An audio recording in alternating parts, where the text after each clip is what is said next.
E olha só, faço questão da gente seguir adiante aqui, até, pessoal, porque o absurdo, a guerra, o conflito permanente que existe nessa região acaba naturalizando certas situações e acaba gerando essa paranoia permanente e também todos os mecanismos ali de autopreservação e autoprevenção existem, principalmente em Israel.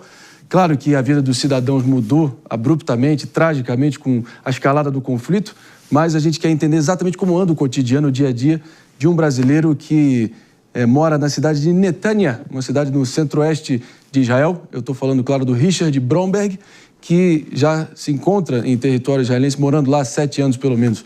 E a gente recebe ele agora, ao vivaço, aqui no Morning Show. Tudo bem, Richard? Obrigado pela presença, obrigado pelo tempo. A gente imagina, claro, a tensão que está sendo realmente experimentar esses últimos dias. Agora, como é que tem sido o seu dia a dia no meio desse conflito? A verdade é essa. Qual mudança prática você teve que se adaptar diante dessa escalada toda? Bom dia. Primeiro, bom dia, André. Bom dia a todos da mesa. Bom dia aos ouvintes da Jovem Pan. Nosso dia a dia acaba mudando de forma muito, primeiro, repentina e muito brusca, né? Eu trabalho numa empresa de high-tech na cidade de Hanana, que fica a mais ou menos 25 quilômetros daqui. Aqui fica entre essa cidade e Tel Aviv, e do outro lado também a uns 60 quilômetros de Haifa. E quando o conflito começou, claro, pegou a gente meio que de surpresa, e essa falta de o controle emocional, o controle de essa falta de que você tem que cuidar da sua família. E eu tenho minha mãe morando em Hanana, meu irmão mora aqui em Netânia, a gente sempre se comunica. Quando o conflito começou, a primeira medida é descer para o abrigo, né? A gente tem um abrigo coletivo aqui no meu prédio, e isso começou a se tornar de uma forma contínua nesses últimos dias, como a gente nunca tinha passado aqui. Mesmo durante a guerra contra o Hamas e o Hezbollah, a gente nunca teve essa quantidade de idas ao abrigo como a gente está tendo dessa vez, com a intensidade da violência que está sendo feita através dos ataques do Irã para dentro do território israelense, e todo mundo pode ver as imagens de tudo que acontece todos os dias desde o começo dessa escalada.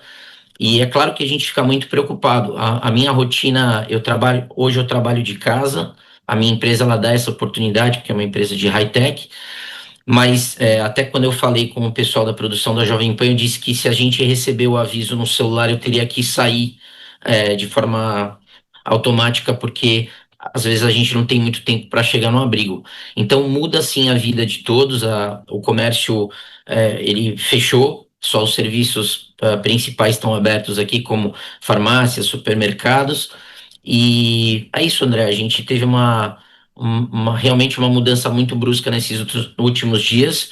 A gente vê o avanço que o exército de Israel está fazendo dentro do território iraniano, e a gente realmente espera que isso se resolva ou de uma forma diplomática ou com os gols que o exército de Israel espera atingir dentro do Irã. É isso aí, Richard. A gente, enfim, claro, acompanhando essa saga de Israel, todo o sofrimento, enfim, milenar, a verdade é essa. A gente sabe que é totalmente cotidiano, faz parte do dia a dia, da rotina, esses mecanismos de defesa, esses protocolos de prevenção e também todos os bunkers, isso faz parte já da rotina. Porém, acho que dessa vez, finalmente, com o iminente, tão falado, tão debatido, iminente conflito com o Irã se tornando armado e realmente aberto do jeito que está sendo, parece que é algo que vocês já estavam esperando, ou pelo menos sendo preparados mental e psicologicamente, militarmente, há muito, muito tempo, no mínimo há 1,5 décadas. A gente ouve que isso era uma iminência, né? A gente vai... Eu quero ouvir se dessa vez você está sentindo que é diferente dessa vez, dado quão colossal são as repercussões. O que acontece, André, é que assim, no começo da guerra contra o Hamas, a gente via toda a imprensa, até o pessoal daqui em Israel mesmo, dizendo que a gente teria que partir para eliminar a cabeça do povo, né, e não os tentáculos. A gente não entende a estratégia, é uma coisa muito interna do governo israelense. Só para mostrar, André, essas são algumas fotos que eu mandei para a produção de algumas idas ao abrigo aqui do prédio. Então você pode ver que tem idosos com andadores, tem os nossos pets que vão, esse aí é um cachorro, meu cachorro é o Fígaro, e a gente tem crianças que dormem durante a nossa permanência dentro do abrigo. Mas voltando, a gente sabia que isso mais cedo ou mais tarde iria acontecer. Então a primeira escalada foi contra o Hamas, logo na sequência a gente teve a entrada do Hezbollah, e mais cedo ou mais tarde a gente não queria que isso acontecesse. As pessoas que moram aqui realmente têm esse receio, mas foi inevitável. A gente sabe que os Estados Unidos estava tentando entrar no acordo diplomático com o Irã, e aquele prazo de 60 dias ele foi esgotado, e, se eu não me engano, logo no dia seguinte, Israel fez esse primeiro ataque ao Irã.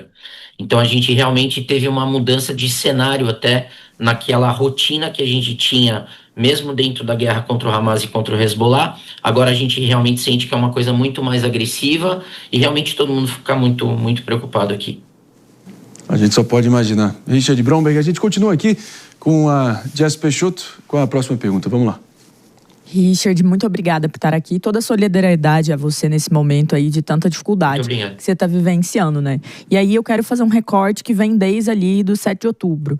É um período em que quem mora em Israel, quem está vivendo em Israel, está tendo um terror contínuo, né? Que leva até uma normalização do período de horror, de guerra que vocês têm vivido. E a minha pergunta é sobre o seu cotidiano, sobre o seu dia a dia, sobre a sua família, sobre as suas preocupações, que não são só da família. Eu imagino que dentro do prédio há crianças aí que você acompanha desde que nasceram e que de repente elas não podem ir à escola, porque elas têm medo, porque as famílias têm medo, ou elas vão para a escola, mas os pais ficam com medo, porque afinal de contas pode ter uma bomba, um míssil no momento em que eles estão na escola, por mais que tenha bunker, com certeza isso apavora bastante. Então qual que é o sentimento quando vocês estão lá embaixo no bunker, escutando às vezes bombardeios? O que vocês pensam, o que vocês falam, vocês oram? Como que é essa realidade da guerra e essa realidade da dor que vocês estão vivendo? Olha, por incrível que pareça, assim, para nós que somos brasileiros morando aqui, a nossa cultura ainda é muito mais brasileira do que israelense. Muitos israelenses entendem isso como uma situação, não vou usar a palavra normal, porque ela não é, mas eles entendem de uma forma diferente, eles reagem de uma forma diferente. Inclusive, no nosso abrigo, tem uma família de russos que toda vez que a gente desce, eles perguntam pra gente, já acabou? A gente já pode sair? Mesmo quando a gente ainda tá escutando sirene, a gente tá recebendo que Haifa, Tel Aviv, Jerusalém estão sendo atacadas, ela quer sair o mais rápido possível do abrigo. A gente só sai de lá quando a gente tem certeza, a gente recebe através desse aplicativo, que agora a gente pode sair de um espaço seguro. No começo da guerra contra o Hamas, eu tenho um filho de 14 anos, que é o Léo, e por várias vezes ele ficou por meses sem ir à escola, por receio nosso até. Por muitas vezes, infelizmente, ele estava na escola, ele teve que ficar só com os amigos e professores dentro de um abrigo dentro da escola.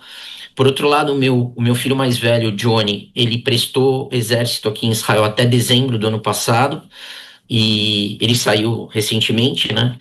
E agora chamaram ele de volta para prestar um Miluim, que é o período de reserva em caráter de emergência, porque ele já tinha cumprido o período dele dentro do exército, da Tzavá.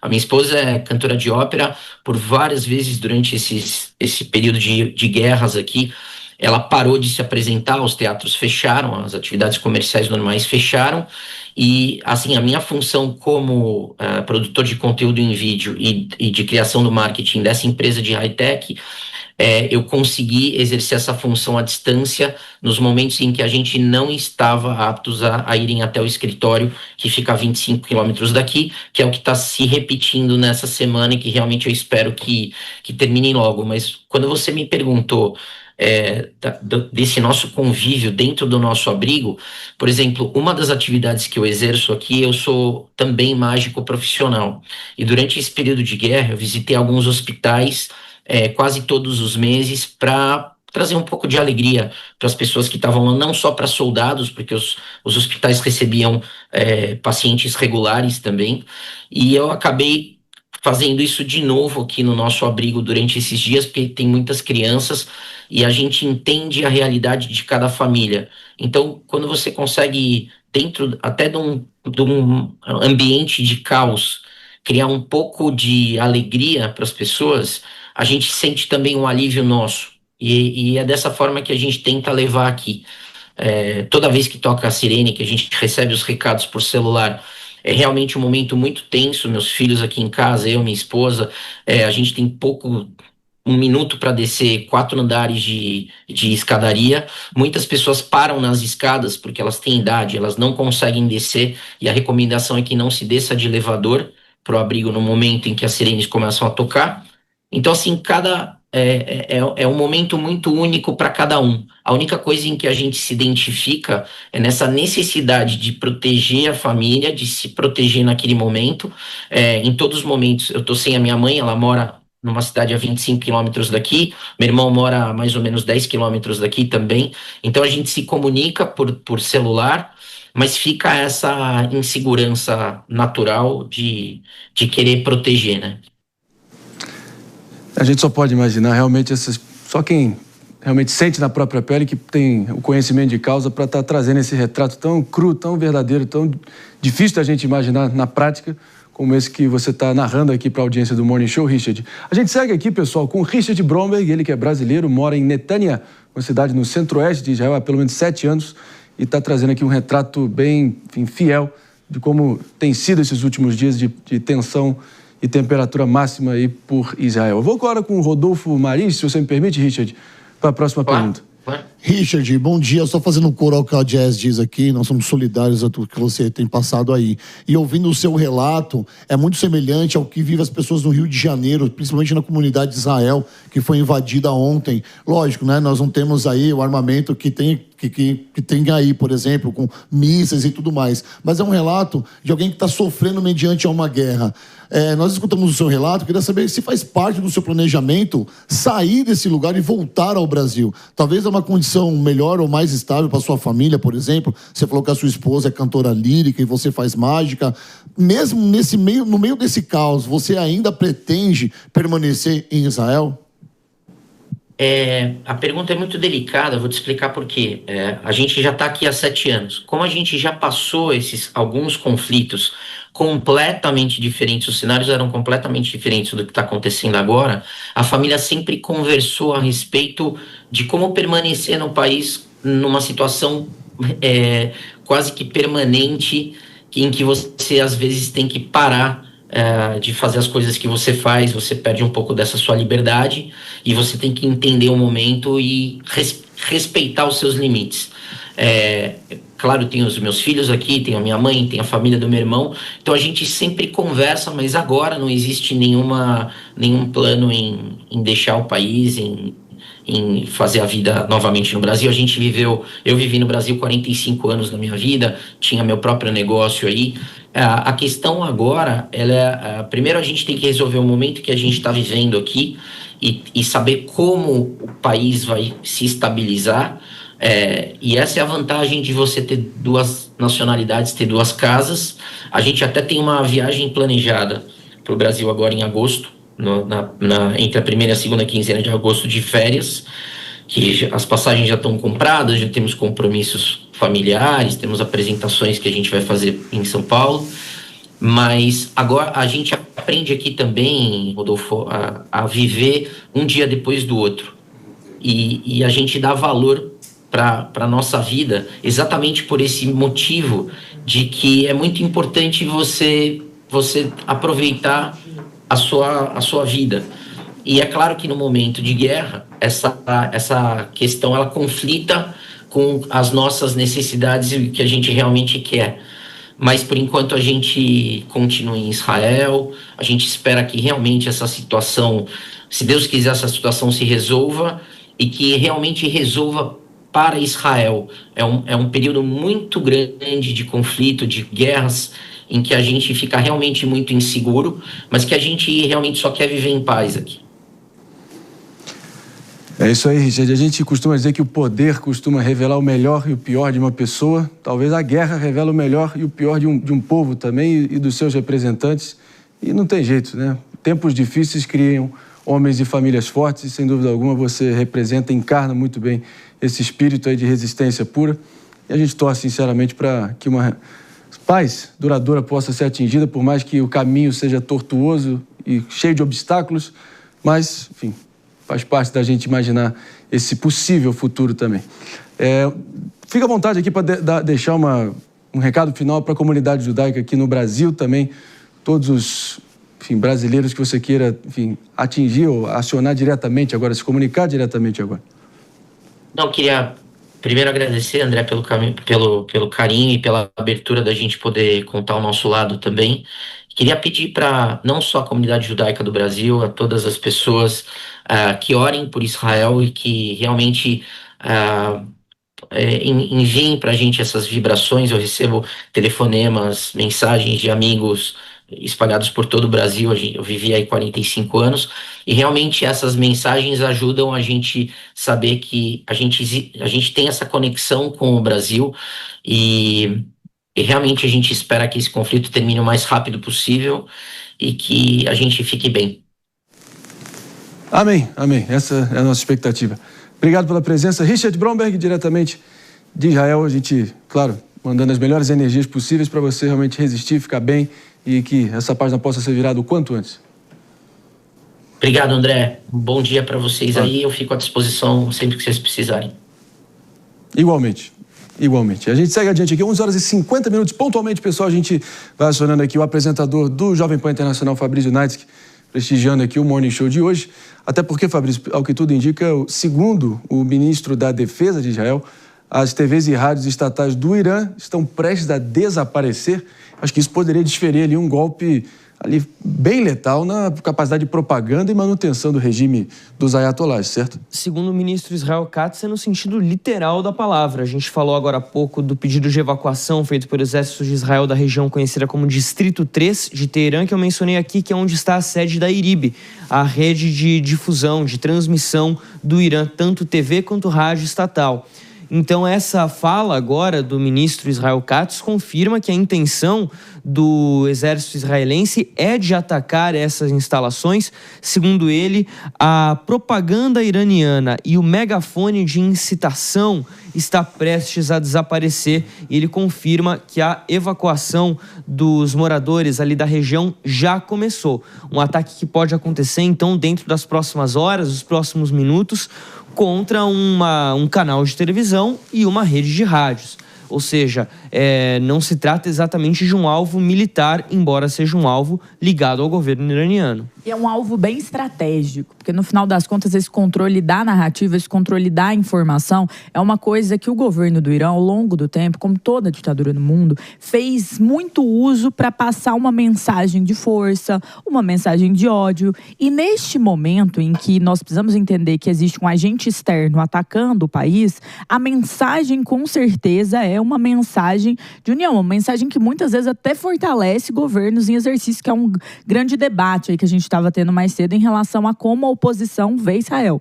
Também não com bons olhos. Então, nesse momento, quebrar essa lógica da estratégia, da mensagem, da comunicação no momento de guerra é uma coisa que é um pilar para, às vezes, uma estratégia ter sucesso e a população realmente sentir ainda mais os danos e a situação de medo, porque, no final das contas, elas se veem mais ameaçadas e sem uma comunicação forte externa. Eu concordo perfeitamente com o que a Jé está falando. Entendo que você cortar a comunicação de um país é um ataque muito letal, muito grave, que pode ser feito para incitar alguma coisa na população, pensando numa eventual troca de regime.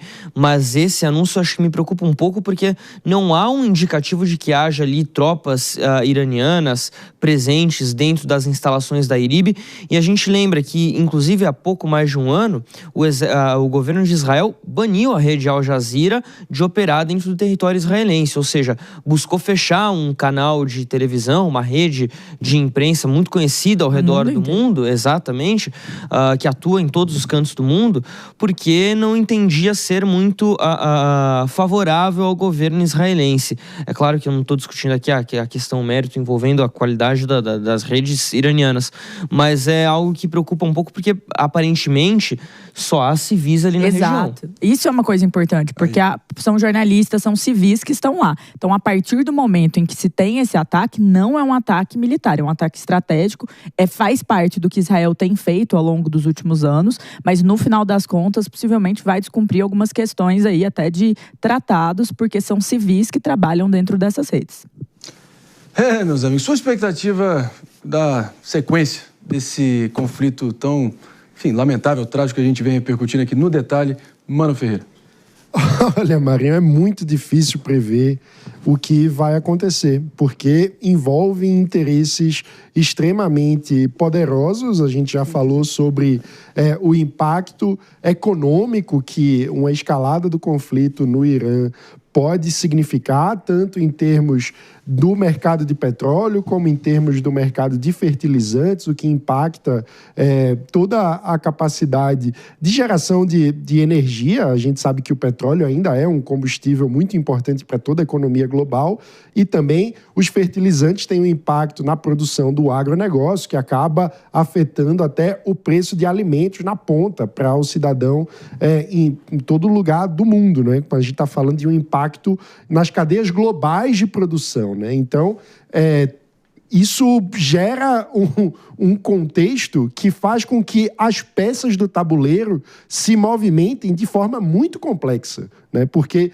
a cada escalada do conflito você tem todos os interesses sendo remexidos. A gente está falando, enfim, das grandes potências globais, de empresas, de produções de petróleo, da produção do agro, ou seja, isso impacta o mundo inteiro. Então, a forma como cada agente vai reagir quando o calo apertar no seu interesse imediato, acaba impactando toda a teia de relações que envolvem esses países. Então é muito difícil cravar o que vai acontecer. É isso aí, meus amigos. As coisas podem piorar muito antes de começarem a melhorar, até porque a caixa de Pandora a tampa já está aberta, e seguimos aqui vendo tudo, enfim, a olhos nus, dia após dia, aqui no Detalhe, no Morning Show.